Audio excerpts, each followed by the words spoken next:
So we've got an equation x squared, well, an expression x squared plus 12x minus 1, and we've completed the square, so we've changed that expression to that. Now, I've said supposing that it is equal to 0, then if this is equal to 0, then this would also be equal to 0. And I've then plotted both of these graphs. So that's the first one, where I put y is equal to that expression that they initially gave us, and it gives us this curve with the minimum point down there, and these are the intersects. We've got a y-intercept. In fact, oh no, I thought it was going to intersect at the center point, but it doesn't. In fact, I should know it doesn't. In fact, because yeah. Anyway, I'll talk about that in a moment. So because both of these expressions are identical, because we've just completed the square, then you'll see that the other graph is just lays on top of the original graph. So that's kind of like confirmation that we have completed the square correctly for a start. Now, what we want to do is we want to see what a question they might ask you about with this. If they might ask you to sketch this graph, they might. So you don't necessarily even know to do that. I need to complete the square, but they just say sketch this graph, identifying the x-intercepts, the y-intercept, and the turning point or the minimum point. So on this graph, we can see that they are that point, that point, that point, and that point. So why are they those points? Well, first of all, the x-intercept is where y is equal to 0. So we have these equations where y is equal to Well, now we're going to say that y is equal to 0. So if y is equal to 0, then we could just imagine, I've chosen white, that's why. Wonder why you couldn't see it. 0 is equal to that. So in other words, we're going to, so it's this equation here. Now normally what we do is we factorize the quadratic, but I already know the solutions are going to be minus 12.083, which is probably going to be an irrational number, and 0.083, another irrational number. So factorizing isn't going to help us here, but you can solve it by completing the square. So if we take this format we've got here, and I don't want to write with zoom actually. Let's move that. Can I move it down to here? Hang on a second. Okay, cool. That's fine. So I'm going to change that to I'm going to basically add 37 to both sides. So x plus 6 all squared is equal to 37. And then I'm going to square root both sides. So I'm not going to show my working out exactly. I'm just going to edit what I've done. So I'm going to square root both sides. So on the left, I just end up with x plus 6. Let's do that again. X plus 6.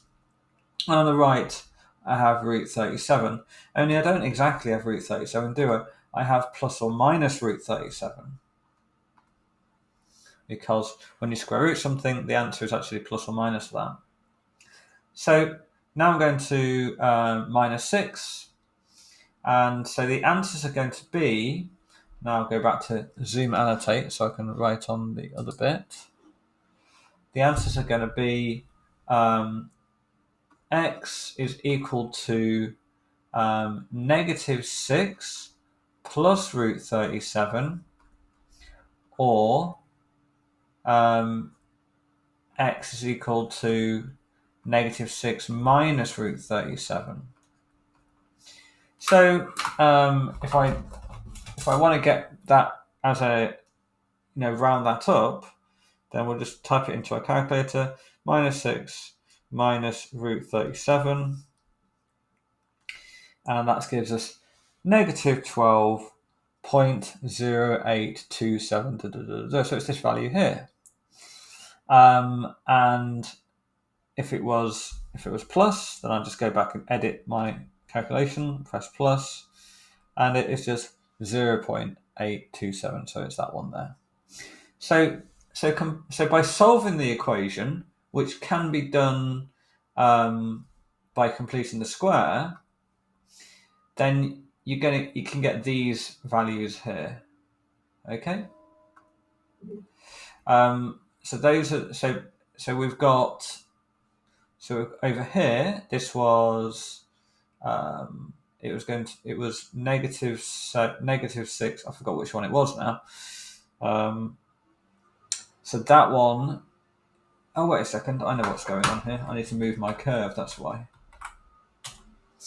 Because we can see they're both negative numbers. And yeah, so it's going to be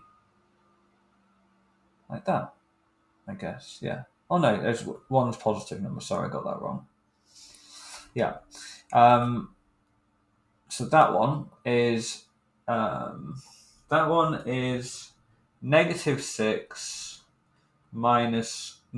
plus root 37. And could do with this isn't perfect, is it? Let's extend that. Oh, okay. And then over here, this is negative 6 minus root 37. All right. So what about some of the other values? Well, the minimum point, you can see that's minus 6 and 37. So we get that from these two numbers here. The numbers inside the brackets, we have to change the sign.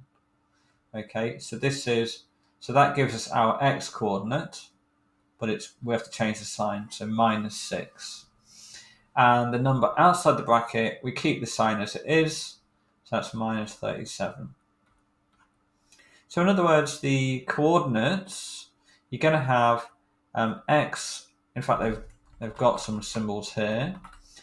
So we got a, the minimum point, or you call it the turning point because sometimes it's a maximum point. The minimum point, anyway, in this case, is going to be negative a and then b. So that's how you work out the turning point. And lastly, the y-intercept. The y-intercept, which you already know, is this c value. So that's minus 1. So, let's just recap. Why is it the c value? Well, it's because just like at the x-intercept, it's where y is 0. At the y-intercept, it's where x is 0. So if x is 0, we have 0 squared plus 12 times 0. We end up with minus 1. So this is kind of what I want to focus on today. It's what are the x-intercepts? What is the y-intercept? There's only going to be one y-intercept. And what is the turning point? So we're going to just do that, even though they're asking us other questions. That's going to be our task for today. And we're going to be plotting them on this graph here. Okay? So I'll actually just pause the video, so we'll include the next question in the video. So we should, when you complete the square for this one, you end up with x minus 2 all squared, and then minus 13. So we can see I've plotted their initial expression. Y is equal to whatever their expression. We have it there. So if I plot the completed square one, we should have exactly the same. So x minus 2 all squared minus 13. And yeah, it's exactly the same. It's over the top of the green one. So that's looking good. So we don't actually need that one anymore. We just needed just one of the equations is good enough. So now we're going to see, we've got the two forms of the equation. How can we now find the minimum point the turning point. Sorry, the minimum point, the x-intercepts, and the y-intercept. So we're going to be equaling it to 0. This to find the x-intercepts, and so we're going to add 13 to both sides. X minus 2 all squared is equal to 13. Then we're going to square root both sides. We have x minus 2 is equal to root 13, but it's plus or minus root 13. Then we're going to add 2 to both sides. So we've got x is equal to, actually what I'm going to do is put the 2 on the left this time, and then, okay, let's try that again. So 2 plus or minus root 13. So that should be what you should get for that, which, when we put it into the calculator, 2 plus root 13,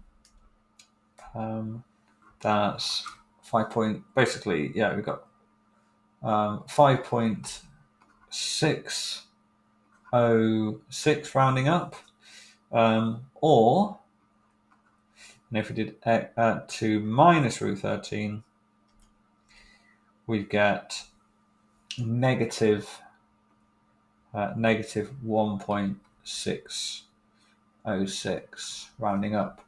So we can check to see if that's correct by having a look over here. So we click on that one.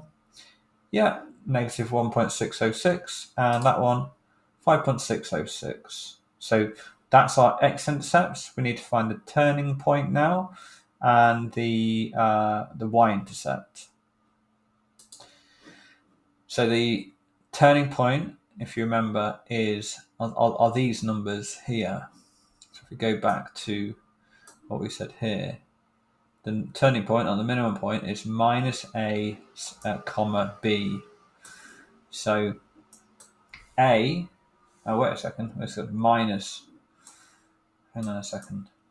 Yeah, it's minus a, comma b. If these are plus signs, they've changed it to minus signs. So essentially, what it means is that the turning point is you take this number and you flip the sign, so it's positive 2. And as you can see, it is a positive. In fact, yeah, there you go. And then you take that sign and you leave it as the same sign. So that's the coordinates of the turning point, which we can see is down there. The y-intercept is just this value here, the c value from the regular looking quadratic equation formula. So yeah, so it's minus 9, and I think if we click on there, we'll see, yeah, minus 9. Okay, so I'll stop the video there and save it, and then we'll have a go at repeating that until it sticks.